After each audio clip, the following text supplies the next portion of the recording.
तत्ववित्तु तच्या खाली आघात, वीच्या खाली आघात, महाबाहो गुणकर्म कच्या खाली आघात, विभागयोः गुणागुणेषु वर्तन्त वच्या खाली आघात, तच्या खाली आघात, इति मत्वा मच्या खाली आघात, न सज्जते सच्या खाली आघात. पुन्हा एकदा बघा.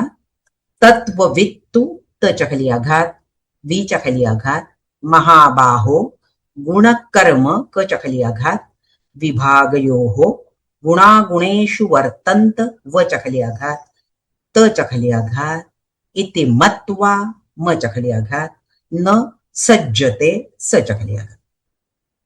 तत्ववित्तु महाबाहो, तत्ववित्तु महाबाहो गुणकर्म विभागयोः, गुणकर्म विभागयोः. तत्ववित्तु महाबाहो गुणकर्म विभागयोः, गुणागुणेषु वर्तन्त, गुणागुणेषु वर्तन्त, इति मत्वा न सज्जते, इति मत्वा न सज्जते. गुणागुणेषु वर्तन्त इति मत्वा न सज्जते. तत्ववित्तु महाबाहो गुणकर्म विभागयोः, गुणागुणेषु वर्तन्त इति मत्वा न सज्जते. गीताई बघा. गुण हे आणि ही कर्मे ह्याहूनी वेगळाची मी, जाणे तत्वज्ञ गुंतेना गुणात गुणवागता. तू महाबाहो अन्वयार्थ बघा. म्हणजे परंतु म्हणजे मागच्या श्लोकाला उद्देशून की मागच्या श्लोकामध्ये काय सांगितले, अहंकार विमूढात्मा, जो अहंकाराने अज्ञानी मनुष्य अहंकाराने कसा वागतो ते सांगितलं. आता इथे भगवंत असं म्हणतात, तू महाबाहो, परंतु हे महाबाहो, गुणकर्म विभागयोः तत्ववित् गुणाः गुणेषु वर्तन्ते इति मत्वा न सज्जते.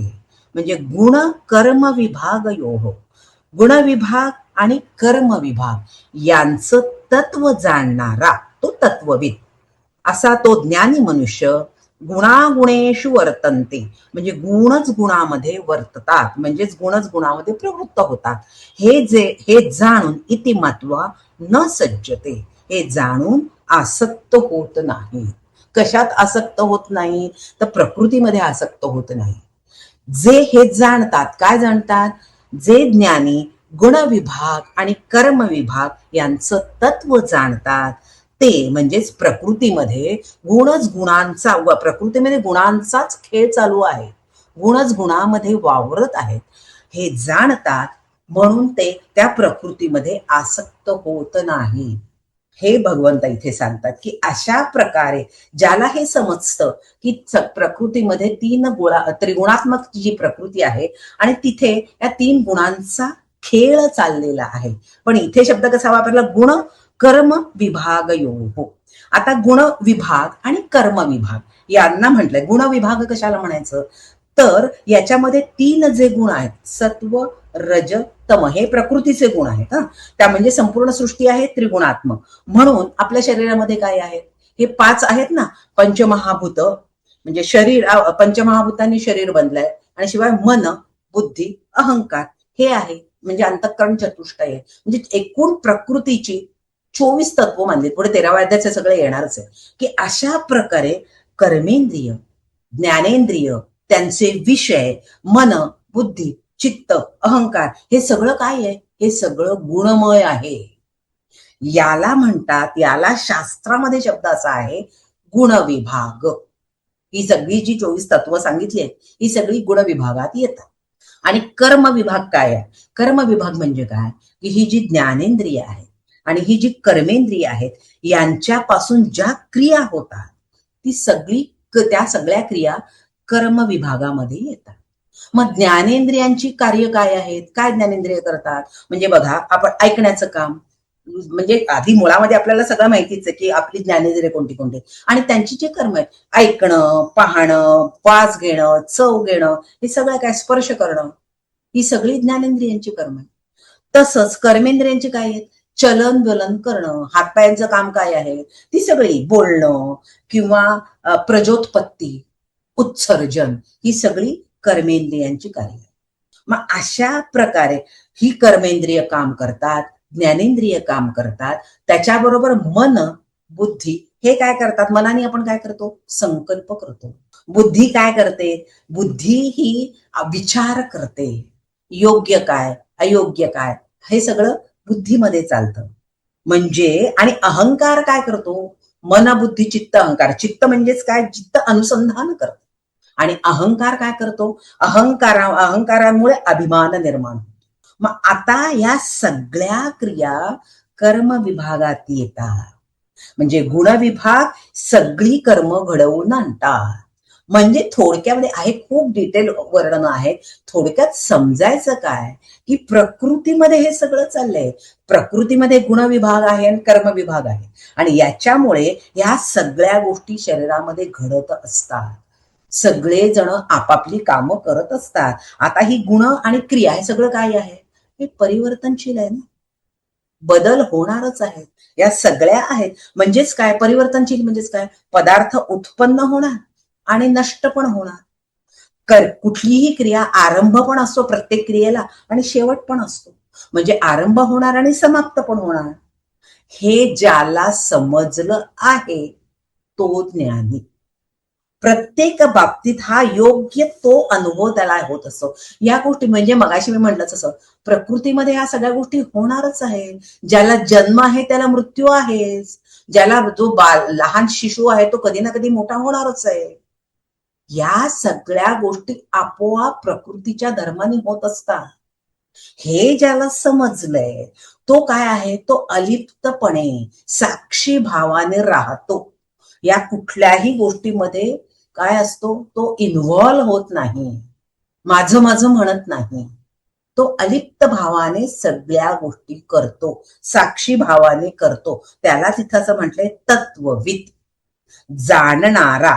प्रकृतीचा खेळ चाललेला आहे. प्रकृतीमध्ये हा गुणांचा आणि खेळ, या क्रियांचा सगळा गुणकर्म म्हटलंय ना, सगळ्याचा खेळ चाललेला आहे. पण हा सगळा खेळ तो साक्षी भावाने पाहतो, कुठेही गुंतत नाही.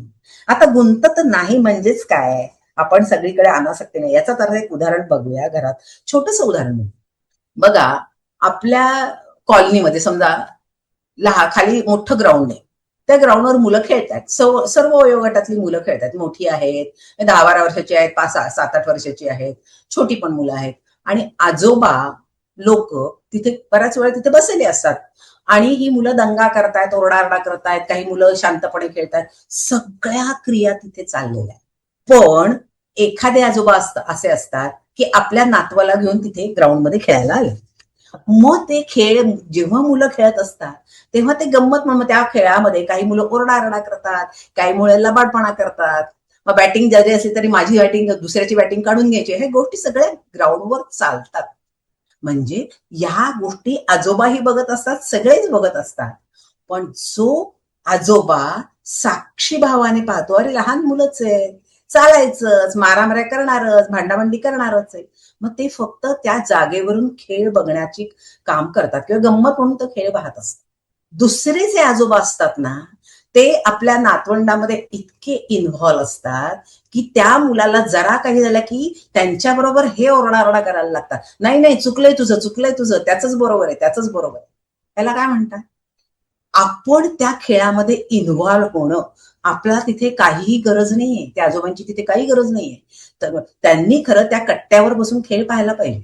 पण हे काय करतात? ते स्वतःहून त्या मुलांच्या खेळामध्ये इन्व्हॉल्व झालेले आहे. आपण तेच करतो. जो मनुष्य मी मी मी करतो आणि शरीराच्या कर्मांमध्ये, प्रकृतीच्या कर्मांमध्ये इन्व्हॉल्व होतो ना, तो त्या आजोबांसारखा आहे. आणि जो साक्षी भावाने गंमत म्हणून खेळ बघतोय कट्ट्यावर बसून, त्या आजोबांसारखा कोण आहे? तो ज्ञानी आहे, तत्वविद त्याला जे म्हटलं ना, तो अलिप्तपणे सगळं पाहतो आहे की खेळ आहे, त्याच्यामध्ये मुलं एकमेकांना मिठ्या पण मारणार आणि भांडाभांडी पण करणार. हे सगळं तिथे चालणारच आहे. हे ज्याला समजलं ना, तो तत्वविद, की प्रकृतीमध्ये गुण आणि कर्म यांचा खेळ चालू आहे. आणि ज्याला हे कळत नाही तो अज्ञानी. असा हा ज्ञानी आणि अज्ञानी असा भेद आहे. आणि तोच भगवंत आपल्याला इथे सांगतायत की असा जो आहे तत्वविद तो मात्र त्या गुण हे सगळे गुणच गुणांमध्ये खेळत आहेत असं समजून त्या प्रकृतीपासून अलिप्त राहतो, आसक्त होत नाही. अजून एक ओशोंनी छान उदाहरण सांगितलं याच्याच बाबतीत हे समजून घेण्यासाठी की मुळामध्ये कसं आहे माहितीये की इथे दोन सगळे ज्ञानी आणि अज्ञानी म्हणजे दोन प्रकारचे दृष्टिकोन आले ना, की जीवन आपल्या आयुष्याकडे दोन प्रकारे पाहता येतं. कसं पाहता येतं? जो अज्ञानी आहे तो काय म्हणतो? तो म्हणतो की या संपूर्ण जीवनाचा केंद्रबिंदू मीच आहे आणि माझं जीवन जे मी जगतो ते सगळं जीवन परिघावर आहे. पण सगळं काही त्याचा मी जीवनाचं केंद्र मी आहे. ही मनस्थिती कोणाची? अज्ञानी माणसाची. आणि जो ज्ञानी आहे म्हणून तो काय करतो अज्ञानी मनुष्य? प्रत्येक गोष्ट माझी आहे, माझ्यामुळे हे झालं, माझ्यामुळे ते झालं. म्हणजे ज्या ज्या गोष्टी त्या प्रकृतीकडनं होतात त्या सगळ्या माझ्या माझ्या म्हणतो. का? कारण तो स्वतःला केंद्रस्थानी समजतो. आणि जो ज्ञानी आहे तो मात्र कसा म्हणतो? तो असं समजतो की केंद्रस्थानी परमात्मा आहे, तो माझ्याकडनं सगळं करवून घेतो, मी कुठेतरी त्या परिघावर आहे, माझ्याकडून सगळ्या गोष्टी करवून घेतल्या जातात. हे ज्ञानी माणसाला प्रकृतीच सगळे करते आहे, मी फक्त तिथे आहे, ही जी अवस्था आहे ना म्हणजे केंद्रस्थानी परमात्मा असणार आणि आपण बाजूला अलिप्त भावनेने राहिलाय आणि किंवा त्या परिघावर असल्यासारखं आहे. अशा प्रकारे मग हा जो अज्ञानी आहे ना तो सगळ्या गोष्टींना घट्ट चिकटून बसतो. आपण सगळे ह्याच्यातच येतो ना, आपण काही वेगळे नाही येतो. तर घट्ट चिकटून बसतो कसे? तर त्याच्यात एक छान उदाहरण ओशोंनीच दिलंय की म्हणे राजवाडा आहे मोठा आणि राजवाड्याचं छत आहे, त्याच्यात एक पाल आहे बघा हा, मोठा राजवाडा, त्याचं छत, त्याच्यावर एक पाल त्या छताला चिकटून बसली. ती पाल इतकी चिकटून बसली आहे घाबरून, तिला असं वाटतं की जर आम्ही कुठे इकडे तिकडे हल्ले की हे छत कोसळून पडणार. अज्ञानी माणूस असा आहे त्या पालीसारखा. म्हणजे त्याचं स्थान किती कमी आहे लक्षात घ्या.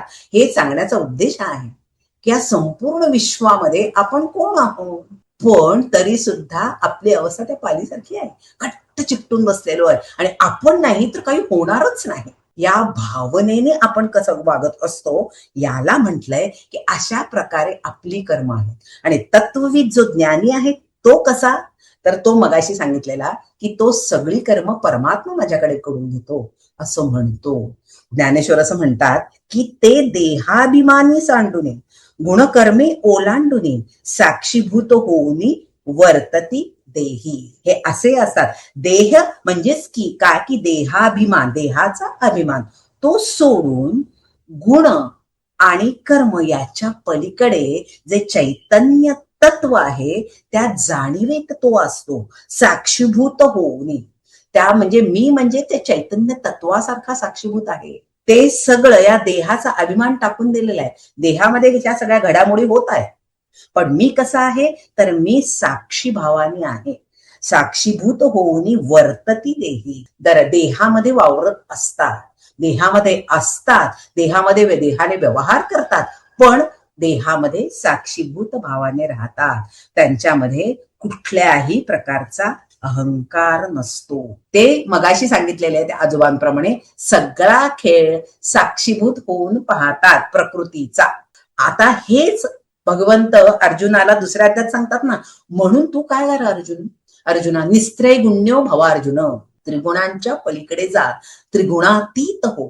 हे सगळा गुणांचा खेळ चाललेला आहे, त्या गुणांच्या पलीकडे जा. आपलं कर्तव्य पलीकडे जाऊन कर. आता अर्जुनाचं कर्तव्य काय आहे? युद्ध करणं हे त्याचं कर्तव्य आहे.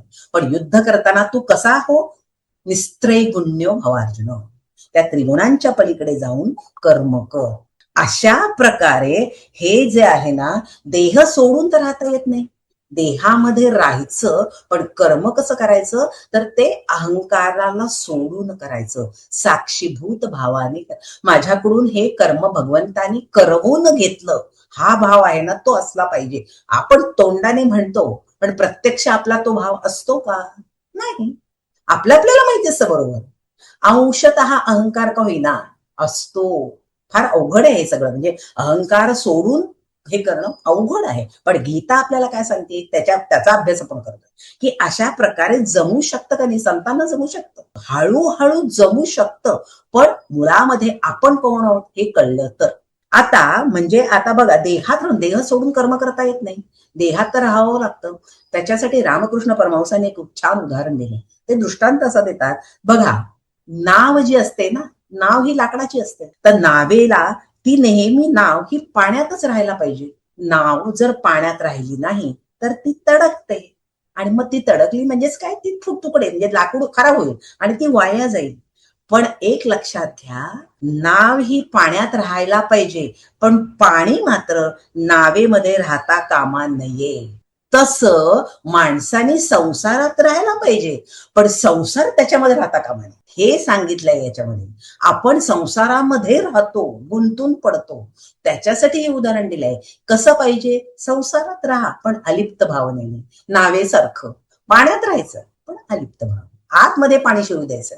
अशा प्रकारे ज्ञानी मनुष्य मात्र अशा प्रकारे कर्मामध्ये राहतो, आणि सामान्य जो आसक्त असतो कर्मामध्ये, तो मात्र अशा प्रकारे म्हणजे त्याच्यामध्ये पाणी शिरतं. जर बोटीत जसं पाणी शिरलं तर काय होतं, बोट बुडते, तसा हा मनुष्य कर्मामध्ये आसक्त असल्यामुळे कर्माचं बंधन त्याला पुन्हा पुन्हा त्या चक्रात फिरावं लागतं. याच्यासाठी हे उदाहरण दिलं की अशा प्रकारे.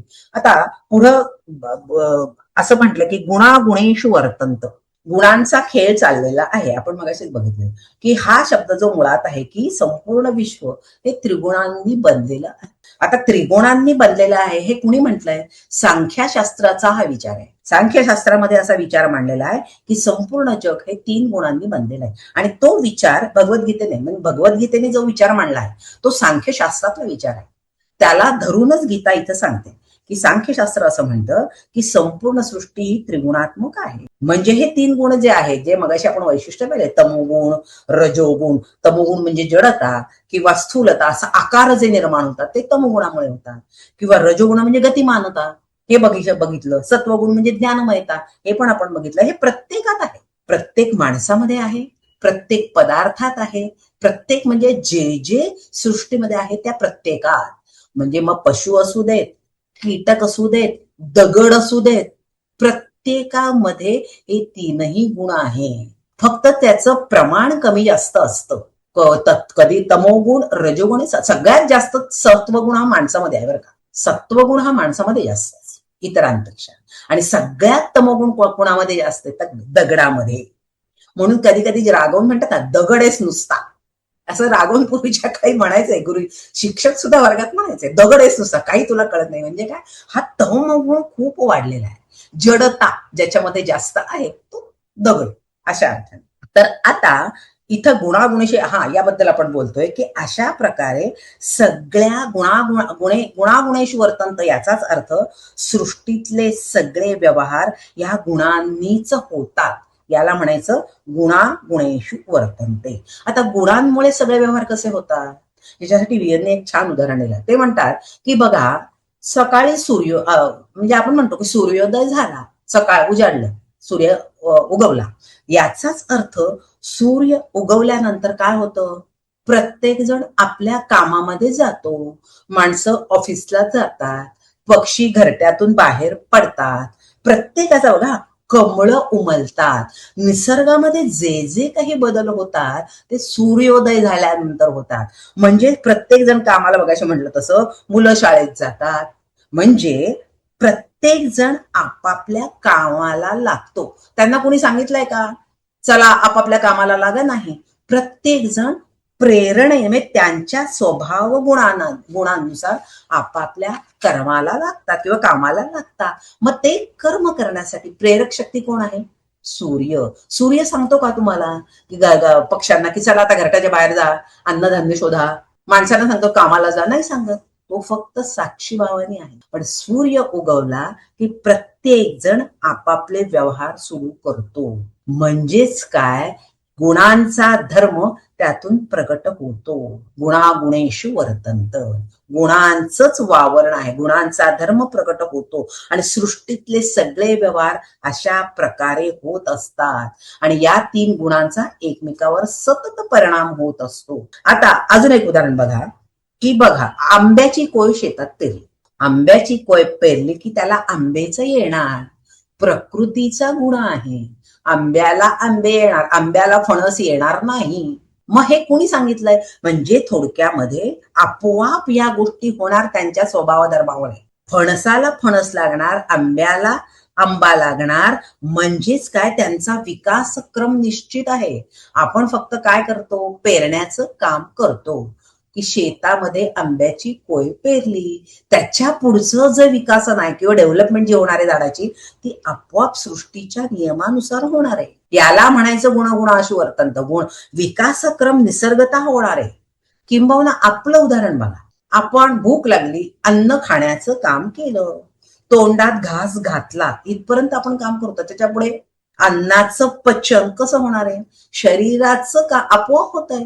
मग ते काय आपण म्हणत नाही मी अन्नपचन करते म्हणून. म्हणजे हे सगळं जे विकसित होणार किंवा पुढचे जे कर्म आहे ते निसर्ग नियमानुसार होणाऱ्या गोष्टी आहेत. यालाच म्हणायचं गुणागुणेषु वर्तन्ते. निसर्गतःच आपोआपच होणार आहे, हे लक्षात घ्या. म्हणजे ती कर्म आपोआपच, म्हणजे हे आपल्या स्वभावाच्या बाबतीत सुद्धा असतं. म्हणजे जसं मी आता सांगितलं की सगळे व्यवहार सृष्टीतले असे आपोआप होत असतात, तसं तुमची प्रकृती, कर्म प्रवृत्ती सुद्धा कशी, तुमची जी प्रकृती आहे त्याप्रमाणे तुम्ही कर्म करता. उदाहरणार्थ, माझी जर प्रकृती सात्विक असेल तर मला सात्विकच गोष्टी आवडणार. माझी जर प्रकृती रजोगुणी असेल तर मला तशाच गोष्टी, मी सारखी धडपड, हे कर ते कर ते कर, सतत धावपळ धावपळ, मला स्वस्थ बसवणारच नाही, कारण माझी प्रकृती रजोगुणी आहे. आणि जर सात्विक प्रकृती असेल तर मला काय आवडेल, मला अभ्यास करायला आवडेल, कुठे काहीतरी चांगल्या गोष्टी चालल्या तिथे जायला आवडेल, मला भांडणं जिथे चालली तिथे मी अजिबात रमणार नाही, कारण सात्विक. पण ते सुद्धा कसं आहे, निसर्गतः सहज प्रवृत्ती आहे. हे असं म्हणजे बघा आपोआपच. आता समजा मी मगाशी उदाहरण दिलं रजोगुणी माणसाचं. समजा एखादी व्यक्ती, एखादी स्त्री रजोगुणी आहे, मी मगाशी म्हटलं तसं. आई रिटायर होती नावाचं एक नाटक होत लागलं, तुम्हाला कदाचित कोण तुमच्यापैकी काही जणांनी पाहिलं पण असं, की त्याच्यामधली आई असे की सारखं घरात काम करून करून कंटाळले येतात. कधी रिटायर, आईला रिटायरमेंटच नाही ना. मग ती ठरवते की आता डिक्लेअर करते की आजपासून मी रिटायर, काय तुमची कामं घरातले काय वाटेल ते करा, मला माहित नाही, मला धरून. म्हणजेच थोडक्यामध्ये ती आता कशी राहणार आहे घरामध्ये, साक्षीभूत भावाने राहणार. घरामध्ये काहीही झालं लक्ष घालायचं नाही, कसंही हो. पण तीच आई एक दिवस थांबेल, 2 दिवस थांबेल, पण जर रजोगुणी जर असेल, आयुष्यभर सगळं मीच करणार, घरातल्या सगळ्या गोष्टी, असा ज्याचा स्वभाव आहे तो किती दिवस थांबेल, तो रिटायर होणार नाही, लक्षात घ्या. 1 दिवस 2 दिवस थांबेल, तिसऱ्या दिवशी स्वतःहून ते सगळी काम करायला लागणार, कारण गुणागुणेषु वर्तन्ते. अशा प्रकारे हे आपल्या बाबतीत सुद्धा आहे. म्हणजे आपण कसे आहोत तसे त्याच्यासाठी प्रयत्न करावे लागतात. हे पुढे गीता आपल्याला येतं, पुढे म्हणजे 14व्या अध्यायात येणारच आहे की तुमची प्रकृती ओळखा आणि प्रयत्न करा. मी जर रजोगुणी असेल तर मला सात्विकतेकडे जाण्यासाठी प्रयत्न करावे लागतात, त्रिगुणाच्या पलीकडे जाण्यासाठी प्रयत्न करावे लागतात. पण मुळात सहज प्रवृत्ती कशी आहे, रजोगुणी, मग ती अशी वागणार. सात्विक असेल तर ती कशी वागणार, तशी वागणार, सात्विकतेने वागणार. अशा म्हणजे बघा, स्वामी विवेकानंदांचं एक उदाहरण. स्वामी विवेकानंद रामकृष्णांना त्यांचे गुरु ते म्हणले की मला असं वाटतं की तुम्ही मला म्हणताय पण मी असं काही करणार नाही. काय करणार नाही, की लोकांना उपदेश करत फिरा, आध्यात्मिक कार्य करत राहा, हे असं मी काही करणार नाही. मला त्यांची ओढ कुठे होती तर त्यांना हिमालयात जायचं आणि तपश्चर्या करायची. पण रामकृष्ण त्यांना म्हणाले की तू काय करणार नाहीस, तुझी हाडं करतील. जगन्माता तुझ्या मानगुटीवर बसून तुझ्याकडून हे काम करून घेईल, कारण तुझी मूळ प्रवृत्तीच ही आहे. काय, लोकांसाठी काम करायचं, ही तुझी प्रवृत्ती आहे. त्यामुळे त्याच्या पलीकडे त्याच्याशिवाय ते होणारच नाही. हे काम तुलाच करायला हवं. हे उदाहरण का दिलं, कारण अर्जुन इथं असं म्हणतोय की मी युद्ध करणार नाही. आता अशा प्रकारे हे अर्जुन बोलतोय, तिथे भगवंत म्हणतायत अर्जुनाला, तू जरी म्हणत असलास तरी तुझी मूळ प्रकृती कशी आहे, क्षत्रियाची प्रकृती आहे. त्यामुळे तू जरी असं म्हणलास तरी ती तुझी प्रकृती तुला युद्ध करायला भाग पाडेल. आता जरी तू युद्ध केलं नाहीस तरी तुला पुन्हा पुन्हा आयुष्यात तू युद्धच करणार आहे. मग मागच्या म्हणजे पहिल्या दुसऱ्या अध्यायात मी तुम्हाला सांगितलंय का की तो जरी तपश्चर्या करायला गेला जंगलामध्ये तरी तिथे तो शिकार करणारच. का, कारण त्याची ती प्रकृती आहे. इथे भगवंत त्याला तेच पटवून देत आहे. अहंकाराने तू काय म्हणतोस, मी हे करणार नाही, मी ते करणार, ते चालणार नाही. तुझी प्रकृती तुला हे कर्म करायला लावेल. असं म्हणजे थोडक्यामध्ये गुणच गुणांमध्ये कसे वावरतात. पण एक मगाशी म्हटलं तसं की कायमच आपण सात्विक, आपल्यामध्ये सात्विकतेचा माझ्यामध्ये असं म्हणेन की जास्त प्रमाणात सात्विक गुण आहे, पण म्हणून बाकीचे गुण नाहीत असं नाहीये. आहेत त्यामुळेच गोष्टी होतात. माझ्यामध्ये तमोगुण आहे ना म्हणून तर मला झोप लागते, माझ्यामध्ये रजोगुण आहे म्हणून तर मी काम करते. म्हणजे ते गुण सुद्धा आहेत, फक्त मी त्यावेळेला कोणत्या गुणाच्या प्रभावाखाली आहे त्याप्रमाणे कर्म होतं. समजा मी असं ठरवलं, मी आहे सात्विक प्रवृत्तीचीच, आणि मी जर ठरवलं काहीही झालं, कितीही रात्री जागरण झाली तरी उद्या सकाळी मी व्यायामाला जाणारच आहे, मी हे ठरवलं, पण मी जर रजोगुणी असेल किंवा सात्विक प्रवृत्ती, मी करणार ते काम. मग रात्री झोपायला कितीही उशीर झाला किंवा रात्रभर जागरण झालं तरी मी सकाळी उठलं की माझं काम करणार.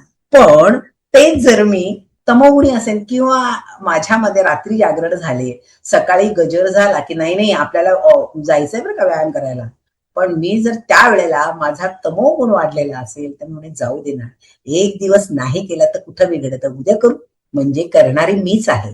पण ज्या गुणाच्या अंडर मी आहे त्यावेळेला मग कशी वागते, त्याच्याच हे उदाहरण की अशा प्रकारे ती मी अशी वागणार की मी तमो गुण, रजोगुण आणि सात्विक गुण कसे काम करतात, गुणागुणेषु वर्तन्त, सगळे ते एक अशा प्रकारे प्रकृतीत वावरत असतात आणि क्रिया होत असतात. मग त्यावेळेला माझ्यामध्ये कुणाचा प्रभाव जास्त आहे, त्यामुळे त्याप्रमाणे कर्म होत. मग आता असं आपण म्हटलं की गुणच गुणात वावरतात, प्रकृती सगळं करते, मग प्रश्न असा निर्माण होतो की माणसाला कर्माचं स्वातंत्र्य आहे, एकीकडे तुम्ही म्हणता की कर्माचं स्वातंत्र्य आहे, माणसाला इच्छा स्वातंत्र्य आहे. इतरांपेक्षा इतर लोक प्राणी आणि पक्ष्यांपेक्षा वैशिष्ट्य वेगळं काय आहे माणसाचं, तर माणसाला कर्म आपल्या मनाप्रमाणे करता येतं, त्याला इच्छा स्वातंत्र्य आहे, मग किंवा विचार स्वातंत्र्य आहे. मग ते किती आहे ना, बरोबर आहे, गुण गुणात वावरतात, पण इच्छा स्वातंत्र्य कसं आहे त्याच्यासाठी विनोबांनी सांगतात. विनोबा असं म्हणतात की समजा एखाद्या ग्राउंडमध्ये, मैदानामध्ये एक खुंटा ठोकला आणि त्याला एक लांब दोरी बांधली आणि त्या दोरीला एक शेळी बांधली, शेळीच्या गळ्यामध्ये दोरी घातली, मग ती गळ्यात दोरी घातलेली शेळी त्या संपूर्ण मोठ्या ग्राउंडमध्ये किती फिरू शकेल, जेवढी लांब दोरी आहे तेवढीच ती फिरणार ना. ग्राउंड खूप मोठा आहे पण संपूर्ण ग्राउंड मध्ये ती फिरू शकेल का, नाही. मग तिला फिरण्याचं स्वातंत्र्य किती आहे, तिच्या खुंट्यापासून तिच्या गळ्यात बांधलेली दोरी जेवढी लांब आहे तेवढं तिला स्वातंत्र्य आहे. मग आपल्याला इच्छेचं स्वातंत्र्य एवढंच आहे, आपण आपल्या मनाप्रमाणे करू शकतो किती, तर या शेळीप्रमाणे उदाहरण दिले की अशा प्रकारे गुणात गुण वावरतातच, आपल्याला इच्छा स्वातंत्र्य आहे पण त्याला सुद्धा मर्यादा आहे.